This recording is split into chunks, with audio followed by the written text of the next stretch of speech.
Ihe, itaw na to. Manaksan mo na wari tawge. Ito ang malita. Ito!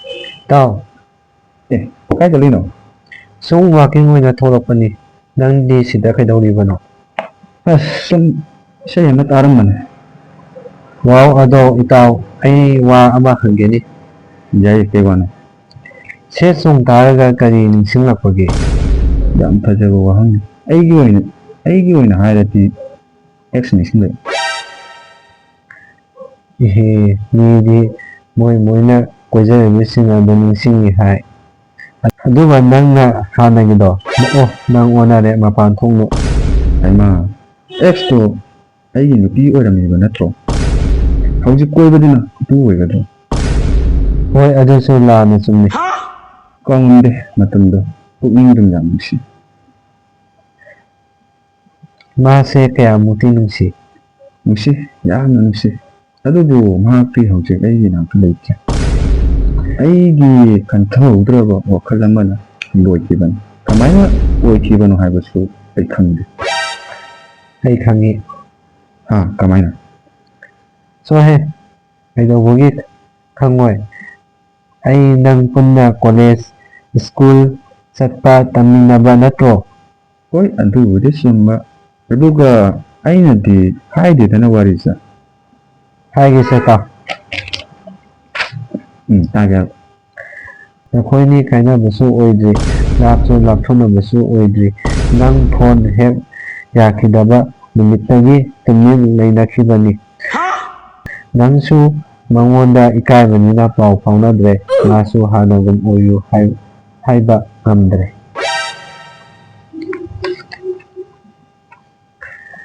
Nangna magi thajabu kumbang mangan bikiba. Aduna ngasi fauba nang adum leinido. Nangna phana hainaba tawrabasu upai layaro. Masu magi yungsinaba amasu laikhare. Not you. Nangdi ngasi fauba ngaiduna leidi. Matamduda nangna thingaribadu waribadu manadi khangdaba. Paanasu khanglamba taradi asumna oiribase oiramloi. Phone yaramba taradi nakhoi anigi nungaiba khongchat uba phangdoini. Ngaikone, aina warise nangonda hakibasu laite nangna kamaina uriba. Itaw, marup ama oiba tarabadi marup tabu asengba amitrappa pitakpa haibase marup oiba kawe. Sana. Phone yakidabana upai leitabani. Karigumba hojikse ay famous oiraba. Ay mangonda luhongna se haide. Wasak amaga laibani. Ngasu haiki nupisingse yamna singmani. Nangdi pangmanina nupisingna sanakini. Aduna nupi ama koiraga yengo. Ay nangdi damakta lepkane. Laisu lai gani kanagi oihalo. Nakoinigi wari sanabasinda tahalo inda. Adubo ngasidi leitre. Makre. Lepide. Matamse itaw ngakoni ado maga nanga yamna phajaba isai ama leibado salao tage sumbadasu yamna sumbibani sumbadasu nanga sapibado. Wow, nakoigi warise yamna su phajabani. Nangna aingonda libiba aina su tabada nungaidaba kaya nongma nangi hanagiduna peng ama tawrakpada nangna asengbaki malaga nangna sauraga phalangda thinbado. Babanaga nangi marup amada phone tawraga wari sabado. Matamdo nungaibani. Class sale, class lore.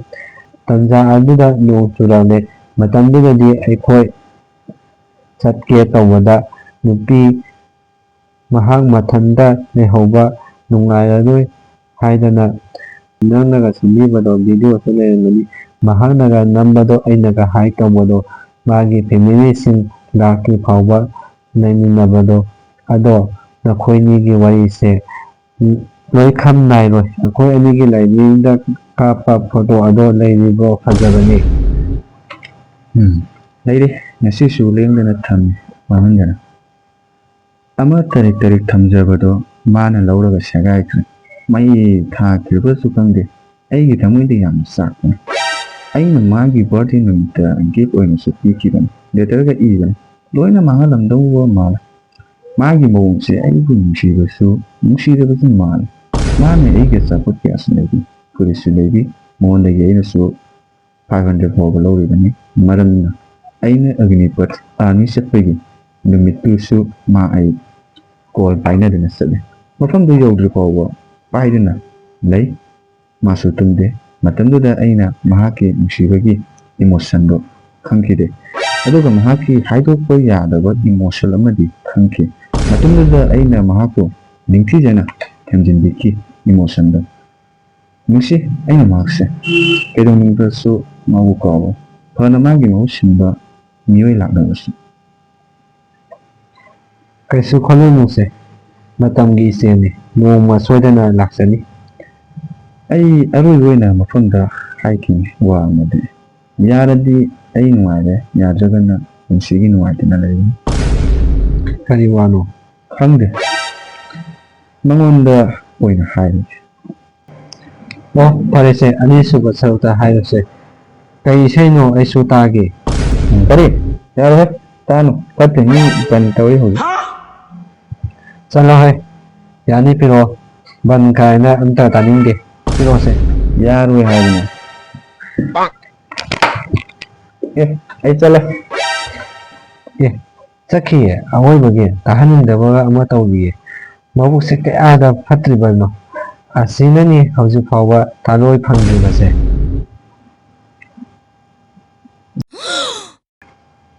ꯑꯩꯅ ꯇꯥꯕ ꯌꯥꯔꯣꯏ ꯍꯥꯏꯗ꯭ꯔꯥ ꯅꯪꯗ ꯍꯜꯂꯒꯦ